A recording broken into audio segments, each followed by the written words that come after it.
All right, lovely people. Good morning. Happy Tuesday. Good to see you. Big waves to you. Come on, get them going. All right. So I said earlier, for everybody watching in around the world now that tunes into the Coach's Corner, I'm just blown away and thank God every day for you and who we got tuning in and watching the recording and looking in on Facebook. Please let us know in the comments, in the chats, where you're tuning in from. And our word for today, just if you're a guest for the first time, we pick a word, we expand on it, and that's the way we set our day up. And our word for today is empathetic. Empathetic. How many of you, empathy is what a lot of times you hear, or maybe you could possibly be an empath.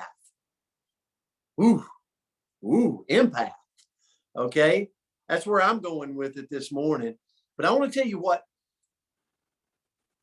empathetic, if you look at the definition, showing an ability to understand and share the feelings of another. Have you ever been in a profession? I want to ask you this question. And you've gotten desensitized to the feelings of other people around you. I've been there. I have absolutely been there. Where I'm in the back of my mind, I'm going, just get on with it. Good gracious. I've heard this sob story 100 times. When I was a principal of a high school, and those little rugrat 16-year-olds would come in there and they'd tell me their little sob story. I'm like, I fell for this the first 6 times. I'm not falling for it this time. So that's a joke. That's a joke. But you actually sense and feel emotions as if they're a part of your own experience. How many of you know somebody, or maybe you're that person, that when you come up upon an experience, you feel it to your core, like it's in you, like you walk away with it. You go to bed with it on your mind, like you carry the burden or the feeling of other people. Can you relate to that? Maybe put it in the comments. If you're that person, put a 1 in the comment. If you're not that person, you don't have to put that. Okay. Here's the good thing. If you're not that person, if you're like, I just don't get it. Like, I don't get that. I don't have a lot of feelings. There's a lot of you out there in the world, and it's okay. But here's the thing. An empathetic person, or a person that wants to be empathetic, can be a learned trait. It's something you can learn to do. Okay. So here's where I'm going to go. I'm going to be really quick. But I think the question today has got to be, are you that person? Are you an empathetic person? Because if you are, you're going to relate to this empath personality that I'm going to talk to you about. If you're not that person and you want to be more empathetic, then you can learn these traits. You can get around other people that's empathetic. You can listen, you can watch, you can observe and apply. Okay. And maybe you're just at a point in your life right now where you're desensitized, and the feelings you once had, you don't have right now. You'd like to get them back, because it's powerful when you can be empathetic and you can feel people. So what does it look like to be that empath person? Well, here it is. I got to go quick. Empath people are highly sensitive. And here's what I mean by that. They're good listeners. They're sensitive to other people's talk, and they listen really good. But I'll tell you another thing they are. They're with you through thick and thin.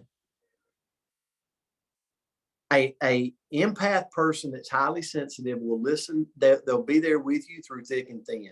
Number 2, empaths observe other people's emotion. They're highly attuned to other people's moods, good or bad. They can walk in a room and they can feel it. Sometimes they're the best communicators because they know how to deal with the audience, because they can feel the audience. Are you thinking about people like that? Maybe you're thinking about yourself. Number 3, Many empaths are introverted. They're introverted. They prefer one-on-one contact or small groups because they can feel it in a small situation. They can sense it. Empaths are highly intuitive. They listen to their gut. They listen to their gut. If their gut ain't feeling right, if their gut ain't sounding right, they go with their gut a lot. Number 5, empaths need alone time. Being around people can be draining because they're sensing everybody's feelings. So they periodically have to step away and get some alone time to charge that battery up. And number 6, empaths are targets for energy vampires. So they got to watch, because they got to watch the narcissist that's in the world, because those people that are only concerned with themselves can make empath people feel unworthy, undeserving. And so they got to keep their guard up. And the reason I give these to you is because if you're not that empathetic person, find these type people and observe. And if you desensitize, you can learn to go back into it. Okay, Coach, I'll turn it to you.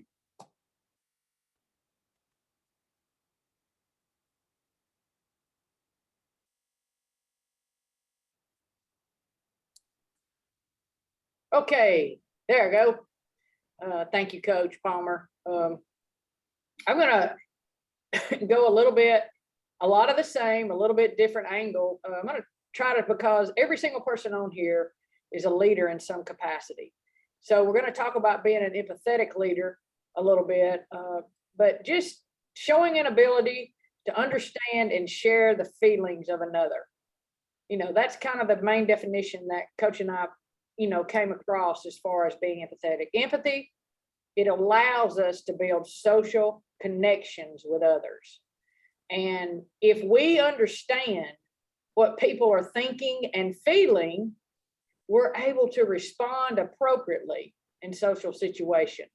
And that's kind of tough. If you're not an empathetic person and you are in a big social setting, sometimes you get uncomfortable. It makes you feel uncomfortable. So if we want to be an empathetic leader, here's some traits that I came across that I thought were really valuable. They were to me, and I hope they will be for you too. Number 1, you got to always be approachable. If you want to be an empathetic leader, you've got to be approachable. When we are seen as an approachable person, an approachable leader, we automatically can make others feel comfortable to a point that they feel that they can open up and talk to us about anything, and that we'll listen to them. An empathetic leader also always takes care of their people. There's so many on here that are empathetic leaders. I look at Andrea, I look at Brent, I look at so many others. I know Tammy's on here this morning. There's so many of you that take care of your people, and that's why you do such a great job, and you're an empathetic leader. And when people feel that they are taken care of, guess what? They want to do more. It's just in us. I feel like if I'm not doing what I need to do, if I'm working with and for someone that's very, very empathetic to me, I don't want to let them down. So that's the trait we got to have. Another trait of an empathetic leader is that they always involve others in their conversation. If you watch people or been a part of a conversation somewhere at a gathering, and you got one person talking, but there may be 15 people standing around, but that one person's talking to maybe just 3 or 4. I would say that's not a very empathetic leader, because they're not engaging with the entire group. You've got to engage everyone. An empathetic leader is also very, very flexible. They have to be willing to do what is best for the entire group, not just what's best for them, but they're looking to see what's best for the entire group. One of the biggest traits of an empathetic leader is that they continuously motivate and empower. You think about the people that have struck you as being some of the best leaders that you've been around. I can promise you that's what they do. That's what Brent Palmer does. That's what Tammy Maltby does. That's what Andrew. I could go all the way around the room in all this, but they are constantly motivating and empowering others. You know, and here's the key. They don't just do that when they need something. They're constantly doing this, you know. And then lastly, an empathetic leader, and this is one of the things that means the most to Myra Miles. It may not be the most to you, but when I feel like I'm around a true empathetic leader, I feel like they are truly present with me in my conversation with them. That tells me, as Dr. Elko always stresses, be where your feet are. That is a true empathetic leader. And it's always so powerful when you're in a conversation with a person and you feel that they're there with you. Just always remember this. When a leader lacks empathy, others will always approach them with their guard up. And that makes them feel alone.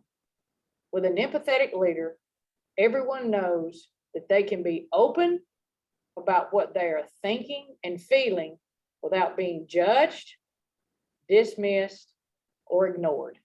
So I challenge myself, I challenge everyone on the call this morning and everybody on Facebook, go be more empathetic, not just today, but every day. And you watch yourself and your attitude and your ability to lead, it will increase, I promise you. So as always, thank you so much for being a part of this call. I know Coach Palmer and Andrew and I really look forward to this every single day. So I love you. Look forward to seeing you tomorrow. Coach, what a powerful word. Thank you. Thank you. And the message today was on point. Thank you for that. Everyone wants to be seen. They want to be seen. They want to be heard, and they want to be understood. And you do an amazing job of that as a leader. So many of you do. So guys, we love you. We appreciate you. Have a great Tuesday, and we'll see you back tomorrow. Grateful for you.